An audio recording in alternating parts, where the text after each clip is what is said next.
In the heart of a sprawling forest, there stood a small clearing marked by 2 different stones. It was here that the father and mother of humanity were buried, where Aklima's journey began, and it was here that it would end. Aklima had spent half of her life traversing the world with her father and then some after his death. She had sought knowledge in every corner of the earth, learning the ways of survival, understanding the mysteries of nature, and uncovering the hidden truths of earth. But now, as the years weighed heavy on her bones and her once vibrant spirit grew weary, she knew her time was drawing to a close. She found the clearing much as she'd left it, unchanged by the passage of time, save for the gentle touch of nature reclaiming what was hers. As she stood before the weathered stone, Aklima felt a wave of emotion wash over her. Here lay her father, a man of quiet strength and boundless wisdom, who had nurtured her curious mind and encouraged her restless spirit. With trembling hands, Aklima sank to her knees beside the grave, her heavy heart with the weight of a lifetime's worth of memories. She spoke to her father then, in whispered words that echoed through the stillness of the forest, recounting the adventures they had shared and the lessons she had learned along the way. After all, this may be her last chance to speak with him, as she knows not what lies after death. As the sun dipped below the horizon, casting long shadows across the clearing, Aklima felt a sense of peace settle over her. She knew that her journey was coming to an end. With one final breath, Aklima closed her eyes and surrendered to the embrace of the earth, content in the knowledge that she had lived a life true to herself and had honored the memory of the man who had shaped her life. As she lays still and silent, she finds herself becoming lighter and lighter, the hindrances of old age dissipating as she feels herself being pulled upward till she feels herself resting on the softest ground, as if laying on a cloud. But her eyes only opened when she heard the voice of a man she long thought gone. Aklima? 2900 BC. The population of Hell had been steadily growing. Every time the faint light that signaled the arrival of a new sinner, Eve would go rushing out towards the light to see who it was. For the newly arrived sinner, it was pleasing to see their mother in this new unknown to them, only to be caught off by the first question she would always ask every new arrival. "Where is your dad?" Eve would loudly ask. I don't know. Some would say. Dad? He's with Aklima. I heard they recently discovered... Many would share her the story they had heard. After centuries of waiting, she finally got her answer. Just like every sinner, she spawned in with faint light, and Eve was there to frustratingly ask the newly arrived sinner. Eve looks upon her and recognizes her as one of her numerous daughters. "Mom, is that..." Eve cuts her off before she can finish the question she was tired of hearing. "Yes, Hannah, it's me, your mom. Now tell me where your father is." Eve demanded. Dad is dead," Hannah states. Eve was ecstatic and overjoyed, and she quickly hugs her daughter. Finally, after centuries of patiently waiting, Adam is dead and will join her soon. Hannah, confused by the question and sudden hug, just happily accepts, finding some comfort in this new environment. "Oh, Hannah, you were always my favorite child. You have no idea how long I've waited to hear that news," Eve says with a smile on her face. "Do tell, did he die yesterday? I need time to prepare to welcome him." Mom, Dad died 170 years ago," Hannah replies. "What did you say?" Eve asks. She must have heard wrong. Surely Hannah must have meant 170 seconds ago, or maybe 170 minutes. She could even understand if it was 170 hours ago. Yeah, Aklama came through our village and told us of Dad's passing. Hannah reiterates. Dad died 170 years ago. Nope. Eve heard her right. 170 years ago. 30 years after Lucifer made that phone call, 430 years after she died, Adam has been dead for 170 years. I see. Eve coldly states. Lilith was looking out the castle window at the city that Lucifer built. The city has started to become more lively. Lively with the sounds of screaming and the occasional explosions, but lively nonetheless. Adam and Eve's children were now dying of old age, but recently that hasn't been the case. More and more of them have been dying from more sinful actions. Some have been caught for murdering, were stoned to death. She heard 1 or 2 of them had died from toad licking. Disgusting. They must have inherited Adam's love for discovery and turned it up a notch if they were willing to lick those disgusting, slimy, frog-like creatures that only Adam was brave enough to touch. Lilith could not fathom why someone would look at a toad and think, "I'm going to lick it." As she looks out at the city, she wonders if she herself would be a good mother. She yearns to be a mother much like Eve, though not to the extent of populating the earth like she had. The way Eve described being pregnant was rather vivid, but she said during pregnancy that's when she was the happiest. The way Adam would pay nearly all his attention to her, how he would caress her belly and hold her hand while she was in labor. The look of love they gave each other as they welcomed their children into the world. The profound bond between them deepening with each shared moment of joy and challenge. She imagines herself in Eve's place, feeling the warmth of new life growing within her, experiencing the miracle of birth, and embracing the transformative journey of motherhood. The more Lilith thinks about it, the more she wants that love. In the beginning, she had taken Adam's love for granted and shunned it even. Instead, she chose Lucifer. She remembers the first time she met Lucifer. The electric charge pulsed through their veins as their eyes met in Eden. They were kindred spirits bound together by a shared sense of defiance and a thirst for freedom. But as the years passed, and being reunited with Eve, Lilith couldn't shake the feeling that something was missing. The love she has with Lucifer was like a raging inferno, consuming everything in its path, leaving behind ashes of regret and longing. She yearned for the gentle caress of Adam's hand, the tender words she had once heard in Eden, being whispered to her in the quiet moments of the night. Adam and Eve had a love that was gentle and nurturing, that offered solace in times of sorrow and strength in times of weakness. A love that is not bound by darkness, but illuminated by pure light, unadulterated devotion. And she wants it. Lilith's thoughts were suddenly interrupted when Eve burst into her room. Her door slammed open. Adam is dead. Eve shouts, but to her surprise, it was in anger. The news catches Lilith off guard, as she was used to hearing Eve complain and cursing her husband to join her in hell. Footsteps can be heard rapidly approaching, and Lucifer soon joins the ladies in the room. Adam is dead? Oh boy, I need to get ready. I've been working on my apologies and I think I can get him to forgive me in under a decade. Lucifer excitedly says. He likes ducks, right?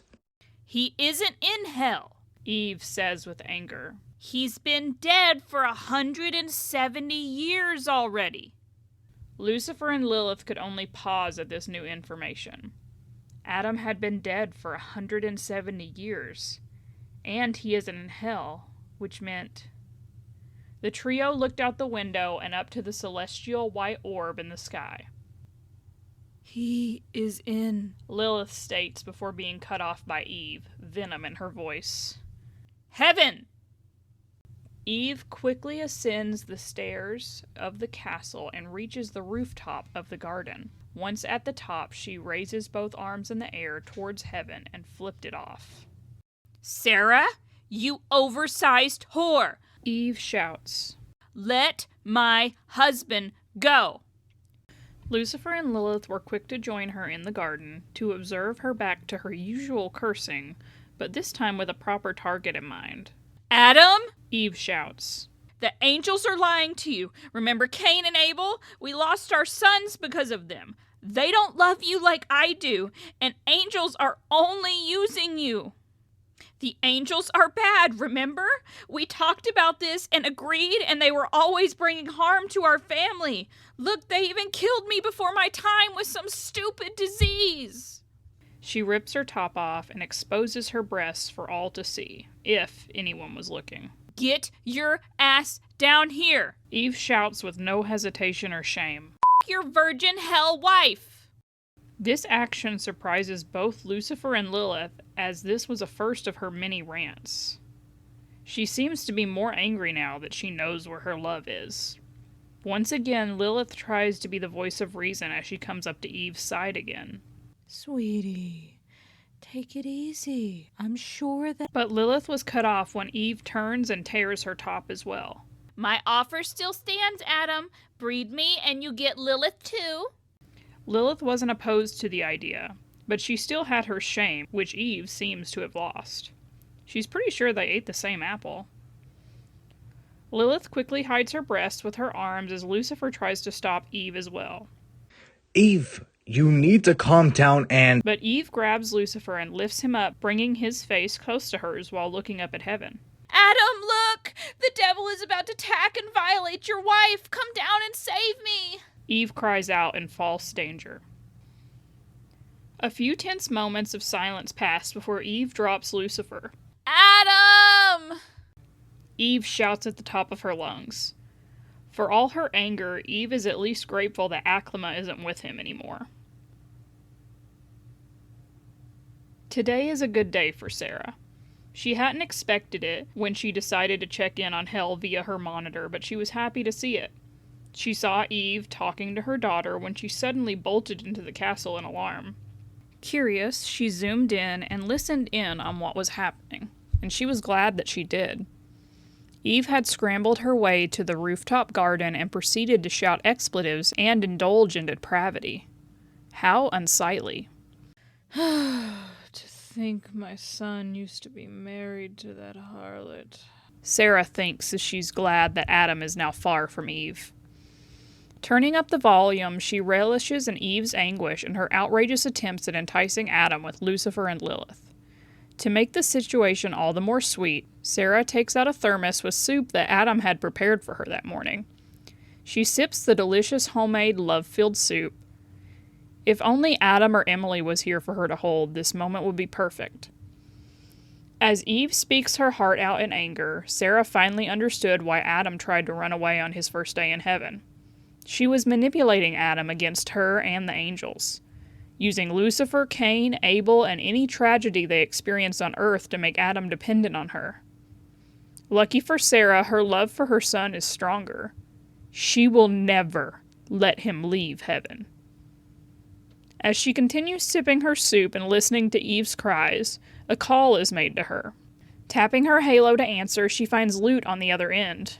Adam is attempting to leave heaven, Lute says in a panic and immediately hangs up. Sarah immediately lurches forward to spit out the soup in her mouth all over the monitor. What? Sarah shouts before unfurling her wings and takes off through the window, forgetting about the fact that she can teleport. Did Eve somehow manage to get in contact with him? But he is trying to leave heaven. He hasn't done that since the first day. All while Eve is calling out, this isn't a coincidence. She won't let him leave. She'll sooner break his wings than let him leave. Emily had spent decades trying to figure out the secret to Adam's perfect smile. While there has been some major improvements in his mood since his first arrival, she still can't get that same smile she got out of him when she first taught him flying. How Lute was able to once get that same smile out of him had remained a mystery to her. She first thought it was because of their sparring session, but no. She had seen Adam with a look of dread on some days when Lute wanted to drag him to go sparring. She thought it was because he wanted to connect with nature, So one day, Emily had brought Adam to the park in heaven. Adam smiled that day, but it wasn't the smile. It was more of a smile of contentment. Perhaps he missed his wife? So Emily played house with Adam. She pretended to be his wife and took care of him for the day. She greatly enjoyed that day. But still, her efforts bore no fruit. She earned a giggle and some laughs from the first man, but not that joyous smile. Instead of a wife, she often felt like his daughter. Wanting to give up, Emily swallowed her pride and asked Lute if she had seen Adam give off that smile again. She mentioned that during Harper's creation, she had seen that same smile.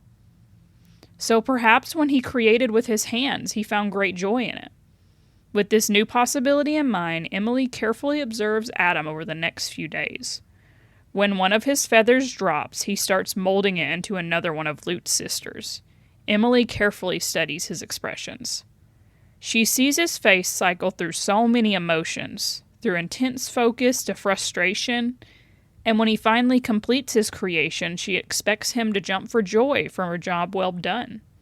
Instead, all she saw was an expression of fatherly love as he held the new angel and gave her a name. While he did smile, it still wasn't the smile. She will help him find joy. She must. Emily scours the entirety of heaven, hoping to find something that can bring the first man a great amount of joy like flying once did.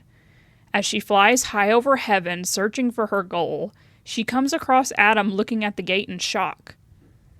But before she could call out to him and ask why, Adam plows through the gates of heaven and runs. Emily couldn't believe her eyes. Is Adam trying to leave heaven again? Oh no, he is leaving, and it was because of her. She wasn't bringing him joy. No, she can't let him leave. She will make him happy. Adam? Emily calls out as she flies after him. Lute and Adam were at the training grounds, sparring and bonding with Lute's fellow sisters. After Harper's creation, Adam had gone on and created another 49 sisters. While Lute and Adam enjoyed their company and have formed a strong kinship with them, Lute was wary. She knows all of them are aiming for her position. While Lute was created with the skills of the High Seraphim, the rest of her sisters were crafted by Adam. While he did a good job, it wasn't a perfect one like Lute. Still, though, Lute had to be cautious. Their minor differences were negligible. Adam had decided to name a new position Lieutenant, named after Lute because she was the first. As the lieutenant, Lute was to oversee her sister's training, to ensure that the girls were always on top of their game since it was all they ever seemed to want to do. Adam added a stipulation that the lieutenant position can be challenged by anyone, but only one challenge can happen per day. Should the challenger win, they will be the new lieutenant. One misstep from her could spell expulsion as Adam's lieutenant. All her sisters were gunning for her. While this made Lute's blood boil, she also welcomed the challenge to put any of her sisters in their place. After he announced it, Harper immediately challenged Lute. Once again, the two would fight and Lute would be victorious, but not without suffering her own injuries. Despite Heaven's natural aura that heals the residents of their injuries at a much quicker pace, Lute still wasn't fully recovered by the next day before she was challenged again by another sister, Sandra. Of course, Lute would win that battle and her subsequent battles. She'll do anything to stay by Adam's side, and she'll beat up any other sisters who try to take it from her. Lieutenant! Claire calls to Lute. Yes, Claire. Lute acknowledges her. Have you seen Dad? Claire asks. What do you mean? He's right there. Lute points to the bleachers where Adam usually sat and observed their sparring sessions, only to find nothing but air. Sir? Lute calls, but no response comes. She quickly turns back to her sisters. Where is Adam? Lute shouts. All her sisters look around but are not able to find him. What are you all waiting for? Find him! Lute commands. All of them spread out and start searching the entire training grounds and surrounding area. After 30 minutes of searching, Harper returns to Lute. We searched the entire area, but we can't find him. Harper reports, worried as well for her dad. Inform everyone to search everywhere. Turn heaven upside down if they must. Find Adam. Lute orders. Yes, ma'am. Harper flies to inform the rest of her sisters. Lute and her sisters spread out across heaven and search for Adam. Many angel residents are now seeing the sisters and their black halos for the first time, each sister shouting for their dad as they search, until Lute spots Adam by the gates of heaven. "Sir!" Lute calls out, alerting her sisters. But as she was about to approach him, Adam plows through the gates of heaven and runs. Lute couldn't believe it. Was he trying to leave? To leave her? Like hell he will! Lute quickly taps her halo and makes a call to Sarah. Adam is attempting to leave heaven. Lute informs Sarah before hanging up without caring for a response. Lute and her sisters rush after Adam. Adam has settled into a routine. In the morning, he would wake up in his or someone else's bed, usually cuddling with someone. Sarah would then prepare breakfast for them to eat before she and Emily would head out to do council work. Sometimes, like today, he had prepared soup for them to drink. And that left him and Lute to do whatever. Initially, Lute would follow him around and he would teach her things and explore heaven with her. But now all Lute ever wants to do is train and be challenged by her sisters. Sure, it was fun bonding with them, telling them stories of his time on Earth, but he wanted new stories to tell. Heaven had so much to offer, yet he isn't allowed to explore it. Lute had always kept a close eye on him, so he couldn't really go anywhere without her noticing. So he would normally try and entertain himself by sometimes joining the sparring sessions, which meant it would be against Lute, as she says that sparring with him is an honor reserved only for the lieutenant. Sometimes Adam wishes that the feathers on his wings would drop more often. At least then he could create more sisters for Lute, and it helped pass the time. But today was different. Adam observes that Lute is paying far more attention to her sisters. Today's training session seems to be very rigorous for them. So he decides to test his luck. First, he stepped out of the training grounds. So far, so good. Lute hasn't appeared and pulled him back yet. Next, he stepped out of the area, and still his luck was holding. Lute was distracted and not looking for him. With that, Adam decides to just explore. He walks and observes everything around him. Sometimes he would stop to talk to some of the angels walking by. Many had asked to fill his golden wings, which he obliges. His journey soon finds him at heaven's gate. He looks out and wonders when he will see his children. He wonders when he will see Aklama. If she ends up in hell, what could he do? As Adam ponders the question, a bright light appears before the gates. The light soon took the form of the very woman that he was thinking about. Aklama? Without thinking nor caring about the sudden voices behind him calling his name, he plows through heaven's gate and races to his daughter.